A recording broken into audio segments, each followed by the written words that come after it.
Oui, bonjour Hervé Marseille. Bonjour. Merci d'avoir accepté l'invitation de Public Sénat. Vous étiez parmi les premiers parlementaires reçus à Matignon cette semaine. Qu'est-ce que vous retenez de cette rencontre ? La première chose, c'est que la situation est toujours aussi bloquée socialement, bloquée politiquement, bloquée institutionnellement. Et nous attendons qu'il y ait un geste du président ou du gouvernement pour débloquer la situation. Oui. Alors, si vous avez des idées, n'hésitez pas, transmettez à Matignon ou dites-nous et on transmettra. C'était la sensation que vous aviez quand vous y étiez cette semaine. Vous étiez avant-hier, je crois. C'était qu'il n'y avait pas beaucoup de solutions sur la table. Est-ce que vous entendiez de ce qu'elle vous disait, Elisabeth Borne ? On parle d'élargissement. D'abord, elle ne l'a pas évoqué. L'élargissement politique, elle ne l'a pas évoqué. Non. Elle ne vous a pas tendu une main particulière. Elle connaît les réponses, donc elle s'évite de poser les questions. Et puis ensuite, on a proposé quand même que les choses s'améliorent avec les syndicats réformistes. Vous avez vu CFDT, ce matin, fin de non-recevoir.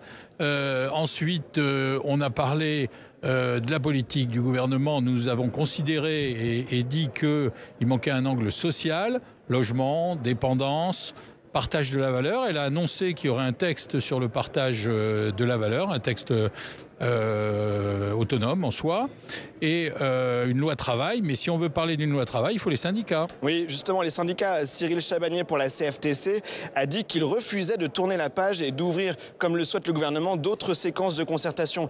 Là, il y a une impasse. Le gouvernement qui veut tourner la page, c'est l'expression des syndicats, et les syndicats qui veulent continuer à parler de la durée d'allongement, donc qu'ils refusent. Comment est-ce qu'on sort de l'impasse ? Je serais tenté de vous dire qu'il y a une vie après la retraite. Et il faut bien qu'on reparle avec les syndicats, au moins certains d'entre eux, parce que la loi travail, c'est difficile que ça se fasse sans eux. Parler de la valeur travail, du partage de la valeur, parler de tous les sujets qui sont susceptibles d'être... la réforme des retraites recalée, par le Conseil constitutionnel. Donc il faut attendre le Conseil constitutionnel, on ne peut pas la mettre en pause comme souhaiterait. Il va y avoir un problème d'agenda. Le Conseil constitutionnel délibère le 14 avril. On nous annonce une loi travail courant mai.